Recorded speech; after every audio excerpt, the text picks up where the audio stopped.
शापित महल, एक ऐसा महल जिसके बारे में लोग सिर्फ कहानियां ही नहीं, डर के साथ भी बात करते हैं। ये महल एक पुरानी रियासत का था, जहां कभी राजकुमारियां, राजकुमार और रियासत की सारी शान शौकत होती थी। लेकिन आज ये महल खाली पड़ा है, एक छोटे से गांव के किनारे, जहां हवा भी ऐसे चलती है जैसे कोई राज छुपा हो। गांव वाले कहते हैं कि इस महल में रात को अजीब आवाजें आती हैं। कोई चीखती है, कोई किसी की नाखूनों की खरखराहट सुनाई देती है। लेकिन सबसे अजीब बात यह है कि जो भी मेहमान इस महल में रुकता है, वो तीसरे दिन की रात तक गायब हो जाता है। कोई भी वापस नहीं आता। हाल ही में सरकार ने फैसला किया कि ये महल हेरिटेज टूरिज्म के लिए खोला जाए। कुछ लोग जो खोज करना पसंद करते हैं, उन्होंने यहां ठहरना शुरू किया। एक छोटी टीम थी, अर्जुन, नेहा, रोहित और पूजा। 3 दिन के लिए रुकने का प्लान था। ये चारों दोस्त पुरानी जगहों के राज खोजने में मजा लेते थे। पहले दिन जब वो महल में घुसे तो माहौल कुछ अजीब था। महल की दीवारों पर पुरानी पेंटिंग्स थी। एक राजकुमारी की तस्वीर जिसके हाथों में खून लगा था। गांव वालों ने बताया कि ये वही राजकुमारी थी जिसका नाम था रानी चंद्रिका। कहते हैं कि उसे महल की एक दीवार के अंदर जिंदा दफन कर दिया गया था। उसके नाखून अब भी दीवार में खरखराते हैं। रात को दोस्तों ने सोचा ये सब कहानियां बस अफवाह है। लेकिन जैसे जैसे रात बढ़ी, हर कोई थोड़ा बेचैन होने लगा। अर्जुन ने कहा, यहां की हवा कुछ ज्यादा ही ठंडी लग रही है, जैसे यहां जिंदा रूहें हों। रात के 12 बजे के बाद नेहा ने एक अजीब सी आवाज सुनी, जैसे नाखून दीवार पर चल रहे हों। वे सब कमरे के बाहर निकले, लेकिन कुछ नहीं मिला। पूजा ने कहा, शायद हमारी सोच ज्यादा चल रही है। लेकिन उसी रात एक बड़ा ट्विस्ट हुआ। रोहित अपने कमरे में था जब अचानक एक पुरानी किताब गिर गई। उसने देखा कि रानी चंद्रिका ने अपनी डायरी में लिखा था कि अगर उसकी आत्मा को शांति नहीं मिली तो वो महल के मेहमानों को कभी नहीं छोड़ेगी। अगली सुबह दोस्तों ने तय किया कि वे इस कहानी की सच्चाई जानेंगे। लेकिन वे नहीं जानते थे कि तीसरी रात तक उनमें से कोई वापस नहीं आएगा। शापित महल में तीसरी रात से पहले सब कुछ सामान्य लग रहा था।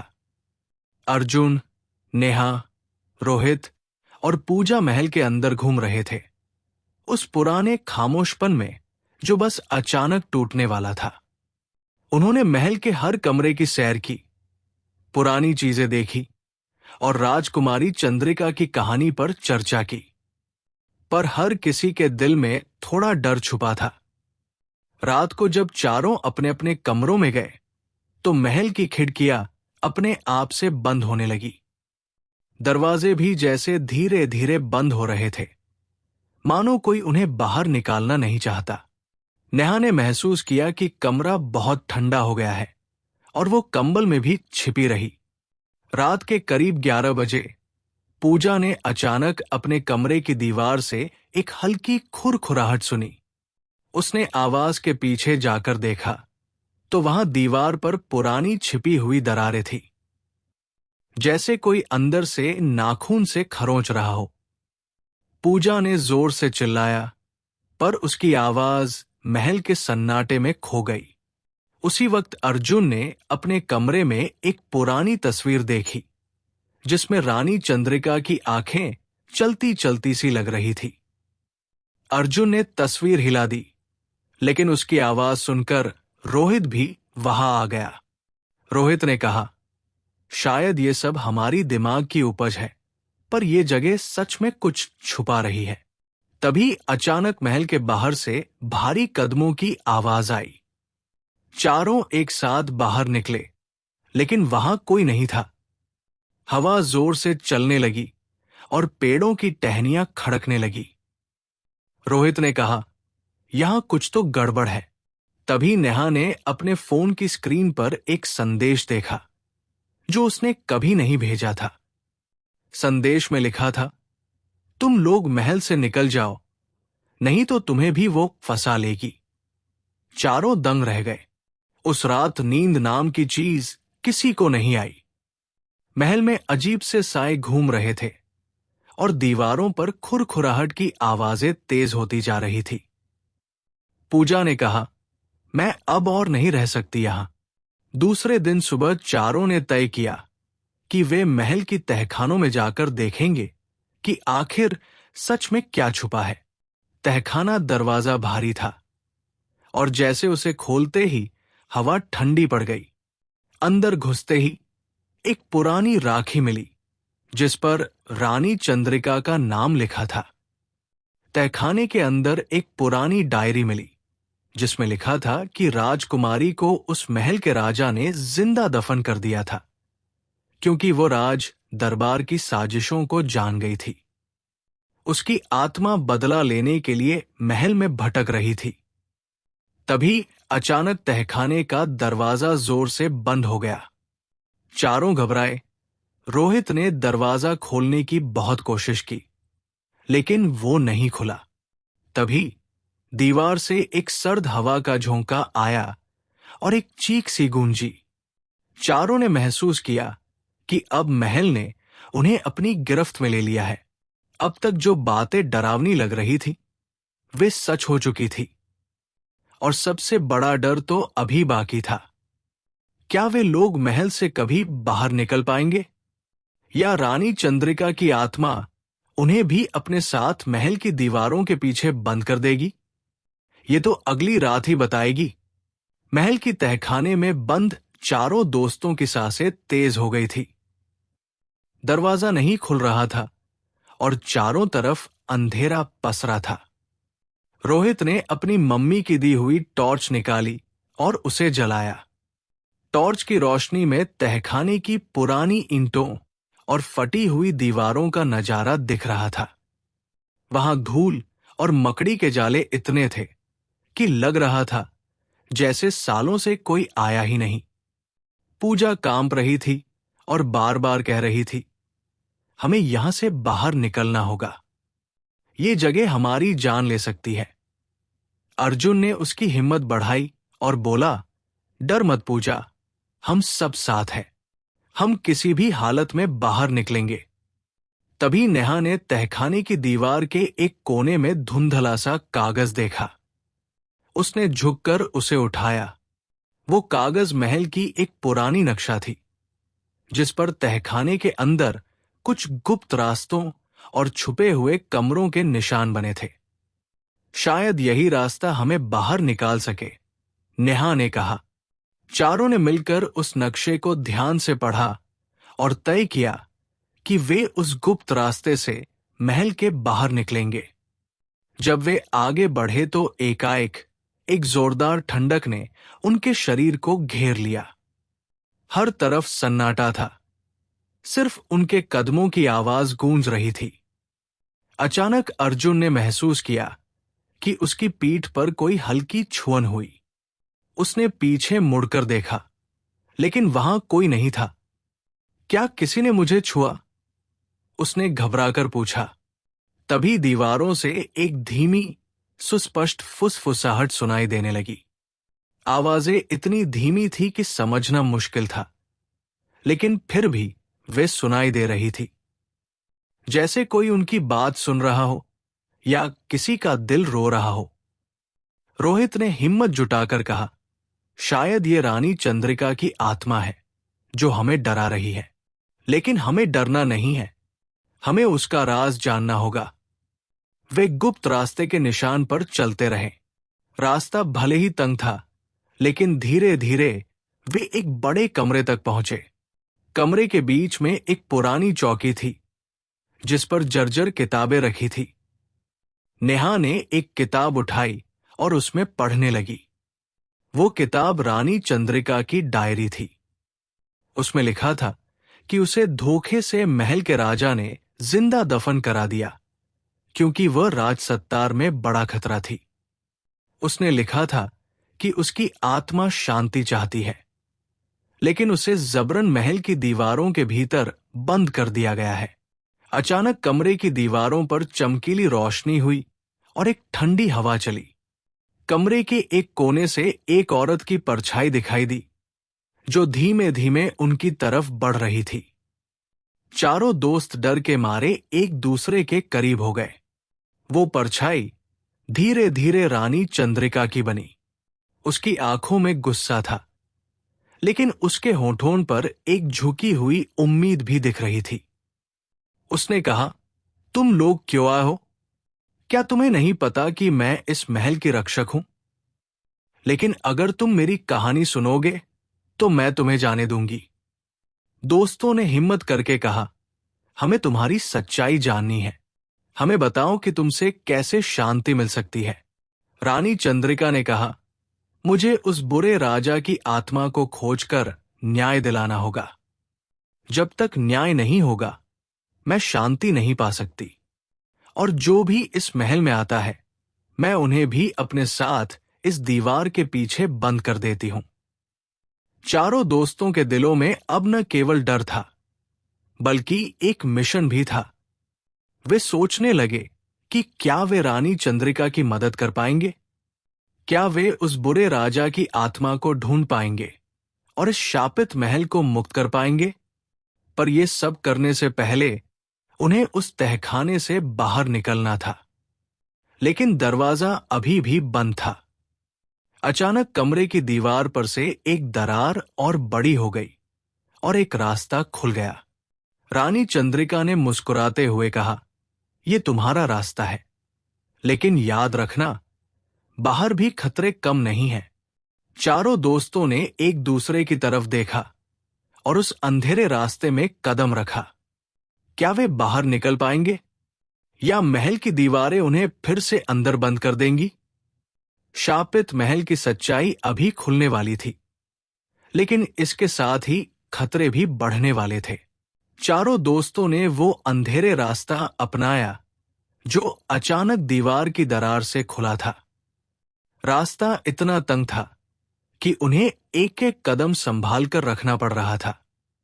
उनके हाथ दीवारों को छू रहे थे, जिनसे ठंडी और नम हवा आती थी। हर तरफ अंधेरा इतना था कि केवल उनके टॉर्च की रोशनी कुछ दूर तक ही दिख रही थी। रास्ते के बीच अचानक अर्जुन ने महसूस किया कि उनके पीछे कोई आ रहा है। उन्होंने घड़ी देखकर देखा कि किसी की परछाई टॉर्च की रोशनी में धीरे धीरे बढ़ रही थी। दोस्तों, कोई हमारे पीछे आ रहा है, उसने फुसफुसाकर कहा। चारों ने घबराकर पीछे मुड़कर देखा, लेकिन वहां कोई दिखाई नहीं दिया। नेहा ने एक जोर की चीख लगाई जब उसके पैर के नीचे कुछ हल्का सा हिलने लगा। ऐसा लग रहा था मानो जमीन उनके नीचे कांप रही हो। वो घबराई, लेकिन पूजा ने उसे सहारा दिया। डरना मत नेहा, हम सब साथ हैं। रास्ते के अंत में एक बड़ा कमरा था, जिसमें पुरानी चीजें बिखरी पड़ी थी। वहां एक बड़ा संदूक था, जिस पर जर्जर लकड़ी की पट्टियां जमी थी। रोहित ने संदूक खोला तो अंदर कई कागज, तस्वीरें और कुछ अजीब सी वस्तुएं थी। तभी एक पुराना पत्र गिरा, जिस पर लिखा था, राजा की साजिश को सबूत। पत्र में राजा के कई षड्यंत्रों का जिक्र था, जिसमें उसने रानी चंद्रिका को जिंदा दफन कराने की योजना बनाई थी। पत्र में लिखा था कि राजा की आत्मा अब भी महल में है और वो अपनी गलती छुपाने के लिए किसी को भी नहीं जाने देगा। चारों दोस्तों को ये बात जानकर बड़ा डर लगा। वे सोचने लगे कि राजा की आत्मा सच में कहीं पास ही है। तभी कमरे की एक दीवार के पीछे से हल्की आवाज आई। अर्जुन ने टॉर्च लेकर उस दीवार के पास जाकर देखा। दीवार के नीचे एक छोटा सा दरवाजा था, जो आधा खुला था। उन्होंने दरवाजा खोलकर अंदर झांका तो वहां एक संकरी सी सुरंग दिखी, जिसमें नमी थी और बहुत ठंडी हवा चल रही थी। सुरंग के अंदर कहीं दूर से मध्यम सी रोशनी आ रही थी। चारों ने फैसला किया कि वे उस रोशनी के पास जाकर देखेंगे। सुरंग में जैसे जैसे वे आगे बढ़े, वहां की हवा और ठंडी होती गई। नेहा को लगा जैसे कोई उनकी गर्दन को छू रहा हो। अचानक पूजा ने कहा, मैंने सुना है कि रानी चंद्रिका की आत्मा अपने गले की माला हर रात उसी सुरंग में डालती है, जिससे वह अपने दुख को याद करती है। चारों ने एक दूसरे को देखा और समझ गए कि वे सही रास्ते पर हैं। तभी सुरंग के अंत में एक बड़ा कक्ष था, जिसमें एक अजीब सी माला चमक रही थी। माला के पास एक पुरानी मूर्ति थी, जो बिल्कुल रानी चंद्रिका जैसी लग रही थी। अर्जुन ने माला उठाई तो अचानक पूरी सुरंग में जोर की हवा चली और किसी ने जोर से चिल्लाया, मेरा बदला लो। चारों के कदम लड़खड़ा गए। अचानक राजा की आत्मा का एक भयंकर साया उनके सामने प्रकट हुआ। उसकी आंखें लाल और चेहरे पर गुस्से के निशान थे। वो बोला, तुम लोग यहां क्यों आए हो? क्या तुम मेरी साजिश को उजागर करना चाहते हो? रोहित ने साहस जुटाकर कहा, हमें सच जानना है। तुम्हारे कारण रानी चंद्रिका को जो दर्द मिला, उसका हिसाब तुमसे लेना है। राजा की आत्मा ने जोर से हंसते हुए कहा, अगर सच चाहते हो तो मेरी चुनौती स्वीकार करो। सुरंग के आखिरी कक्ष में तुम्हें मेरा राज मिलेगा, लेकिन वहां पहुंचने के लिए तुम्हें 3 परीक्षाओं से गुजरना होगा। चारों ने डर के बावजूद चुनौती स्वीकार कर ली। तभी सुरंग की दीवारें हिलने लगी और एक नया रास्ता खुल गया। उनके सामने अब 3 दरवाजे थे। हर दरवाजे पर एक एक प्रतीक बना था। पहला था आग का निशान, दूसरा पानी का और तीसरा हवा का। चारों दोस्तों ने महसूस किया कि ये तीनों परीक्षाएं उनकी हिम्मत, दिमाग और दिल की कसौटी होंगी। वे एक दूसरे से बोले, हमें साथ रहकर इन परीक्षाओं को पार करना होगा। तभी हम इस शापित महल से बाहर निकल पाएंगे। जैसे ही वे पहले दरवाजे की तरफ बढ़े, पीछे दीवारें बंद होने लगी। महल की दीवारें अपनी सच्चाई धीरे धीरे खोल रही थी, पर खतरा भी बढ़ता जा रहा था। क्या वे आग की परीक्षा में सफल होंगे? क्या उनकी दोस्ती और हिम्मत इस काले जाल से उन्हें बचा पाएगी? शापित महल की कहानी अभी खत्म नहीं हुई थी। असली डर और सच्चाई अभी सामने आने वाली थी। चारों दोस्तों ने एक दूसरे की हिम्मत बढ़ाई और पहले दरवाजे की तरफ बढ़े, जिस पर आग का निशान बना था। दरवाजा खुलते ही वे एक जलते हुए कमरे में पहुंच गए। चारों तरफ आग की लपटें उठ रही थी, लेकिन बीच में एक छोटा सा पुल बना था, जो सामने के दरवाजे तक जाता था। पुल पर कदम रखते ही लकड़ी कांपने लगी और नीचे आग की तीव्र गर्मी महसूस हो रही थी। नेहा का पैर झटका, वो घबराई, लेकिन पूजा ने हाथ पकड़कर उसे संभाला। ध्यान से एक एक कदम सोच समझ कर रखना, पूजा ने कहा। रोहित ने आगे बढ़कर कहा, हमें साथ रहना होगा, तभी हम बाहर निकल पाएंगे। वे धीरे धीरे पुल पार करने लगे। अचानक आग की लपटें तेज हो गई और उनके रास्ते में दीवारें गिरने लगी। अर्जुन ने जोर से चिल्लाया, जल्दी जल्दी। चारों ने अपनी पूरी ताकत लगाकर पुल पार किया। जब वे आखिरी कदम रखे तो दरवाजा बंद हो गया और वे सुरक्षित एक कमरे में आ गए। उस कमरे में ठंडी हवा चल रही थी और चारों थोड़े थके हुए थे, लेकिन उनकी सांसें अभी भी तेज चल रही थी। तभी कमरे के बीच एक फव्वारा चालू हुआ और फव्वारे से पानी की बूंदें गिरने लगी। तभी दूसरा दरवाजा खुला, जिस पर पानी का निशान था। वे दरवाजे की तरफ बढ़े और अंदर गए तो देखा कि पूरा कमरा पानी से भरा हुआ था। पानी उनकी कमर तक था और एक छोटी सी नाव तैर रही थी। नाव में एक चिट्ठी रखी थी, जिस पर लिखा था, सही रास्ता चुनो, वरना डूब जाओगे। चारों दोस्तों ने नाव में बैठने का फैसला किया। नेहा ने कहा, हम सबको एक साथ रहना होगा और मिलकर रास्ता ढूंढना होगा। नाव धीरे धीरे पानी पर तैरने लगी और सामने 3 रास्ते दिखे। एक रास्ता शांत था, दूसरा तेज बहता हुआ और तीसरा रास्ता काला और गहरा। पूजा ने सुझाव दिया, शांत रास्ता सही लग रहा है, लेकिन हमें सावधान रहना होगा। वे नाव लेकर शांत रास्ते पर बढ़े, लेकिन तभी पानी के अंदर से अजीब सी आवाजें आने लगी, जैसे कोई मदद के लिए पुकार रहा हो। अर्जुन ने कहा, क्या ये कोई जाल है? तभी नाव जोर से हिली और पानी में कुछ छिपा हुआ हाथ नाव की ओर बढ़ा।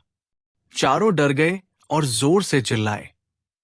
रोहित ने हिम्मत दिखाते हुए कहा, हमें डरना नहीं, साथ रहना है।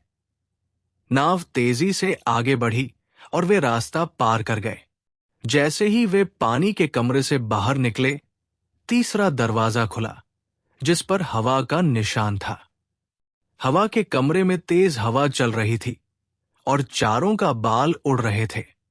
कमरे में कई कागज और पत्थर उड़ रहे थे और हवा में अजीब सी फुसफुसाहट सुनाई दे रही थी। नेहा ने कहा, यहां रहना मुश्किल होगा, पर हमें ये परीक्षा भी पार करनी होगी। चारों ने एक दूसरे का हाथ पकड़ा और हवा के बीच से रास्ता बनाने लगे। अचानक हवा ने एक जोर का झोंका मारा और पूजा फिसल गई, लेकिन अर्जुन ने उसे पकड़ लिया। वे धीरे धीरे कमरे के एक कोने तक पहुंचे, जहां एक दरवाजा था। दरवाजा खुलते ही वे उस कक्ष में पहुंचे जहां राजा की असली आत्मा बंद थी। वो उनकी तरफ देखकर बोला, तुमने तीनों परीक्षाएं पार कर ली, लेकिन असली चुनौती अभी बाकी है। अगर तुम मेरे राज को जानना चाहते हो, तो अपने दिल की सबसे गहरी इच्छा बताओ। चारों दोस्तों ने एक दूसरे की नजरों में देखा। वे जानते थे कि अब सिर्फ एक ही रास्ता बचा था, सच का सामना करना। राजा की आत्मा ने धीरे से कहा, तुम लोगों ने मेरी कहानी सुनी, मेरी गलती देखी, लेकिन क्या तुम मुझे माफ कर पाओगे या फिर तुम मुझे सजा दोगे? चारों दोस्तों के दिलों में अब एक सवाल था, क्या वे न्याय करेंगे या माफी देंगे? शापित महल की कहानी का अंत अब निकट था, लेकिन सच और न्याय के बीच फैसला करना सबसे मुश्किल था। चारों दोस्तों की सांसें थमी हुई थी।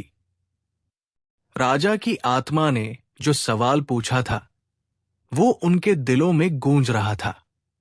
अर्जुन ने धीरे से कहा, हम यहां सच्चाई जानने और न्याय करने आए हैं। माफ करना और सजा देना दोनों हमारे हाथ में नहीं है, पर हम तुम्हारी कहानी सुनेंगे और कोशिश करेंगे कि इस दर्द को खत्म किया जाए। राजा की आत्मा की लाल आंखें थोड़ी नरम हुई। उसने बताया कि उसने रानी चंद्रिका को क्यों दफनाया था। मैंने ऐसा इसलिए किया क्योंकि मुझे लगा था कि वो महल की शान को बदनाम कर देगी, पर मेरी ये सोच गलत थी। मेरा अहंकार मेरी रानी को मार डाला। उसकी आवाज में पछतावा साफ था। अर्जुन ने कहा, यह राज दुनिया को पता चलेगा। हम इस महल को शापित नहीं रहने देंगे। हम इसे सबके लिए खुला और सुरक्षित बनाएंगे। तभी महल की दीवारें धीरे धीरे चमकने लगी और एक हल्की रोशनी फैल गई। राजा की आत्मा ने मुस्कुराते हुए कहा, तुम लोगों ने मेरा बोझ हल्का किया है, अब मैं शांति से जा सकता हूं। जैसे ही उसने ये कहा, एक तेज हवा चली और राजा की भयंकर साया धीरे धीरे मिटने लगा। महल में अंधेरा कम होने लगा और ठंडी हवा के साथ एक मीठी खुशबू फैल गई। चारों दोस्तों ने राहत की सांस ली। वे महल से बाहर निकले तो देखा कि सूरज की पहली किरणें महल की पुरानी दीवारों पर पड़ रही थी। आसपास की हवा में एक नई ताजगी थी, मानो पूरा महल जीवित हो उठा हो। नेहा ने कहा, हमने जो किया वो सही था।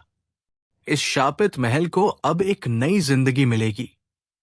पूजा ने जोड़ा, रानी चंद्रिका की आत्मा अब शांति पा चुकी है, और हम भी। रोहित ने कहा, इस कहानी को हम दुनिया को बताएंगे, ताकि कोई भी इस महल के राज को भूले नहीं। अर्जुन ने चारों को देखकर मुस्कुराते हुए कहा, हम सबकी दोस्ती और हिम्मत ने यह संभव बनाया। चारों ने एक दूसरे को गले लगाया और तय किया कि वे वापस आकर इस महल को एक पर्यटक स्थल बनाएंगे, जहां इतिहास की सच्चाई के साथ साथ उसका सम्मान भी होगा। शापित महल अब शापित नहीं था। वो अब एक यादगार जगह बन चुका था, जहां हर आने वाला उसकी कहानी सुनता और उससे सीखता। इस तरह राजसी शाप और रहस्यों की कहानी का अंत हुआ। एक ऐसा अंत जो डर के साथ साथ उम्मीद और माफी की भी कहानी था। और इस तरह शापित महल की दास्तान इतिहास के पन्नों में एक सबक बनकर रह गई कि सच्चाई और इंसानियत ही सबसे बड़ी ताकत होती है। इस वीडियो को लाइक करें, नीचे कमेंट करके बताएं कि आपको सबसे ज्यादा डर या सस्पेंस किस पल में महसूस हुआ। और हां, चैनल को सब्सक्राइब करना बिल्कुल न भूलें, ताकि अगली कहानी आपसे छूट न जाए। इस कहानी को लिखा था अमजद ने, और अगर आपको उनकी और कहानियां सुननी है तो चैनल पर जाएं। वहां और भी डर और सस्पेंस से भरपूर कहानियां हैं। यकीन मानिए, आपको वो भी उतनी ही पसंद आएंगी।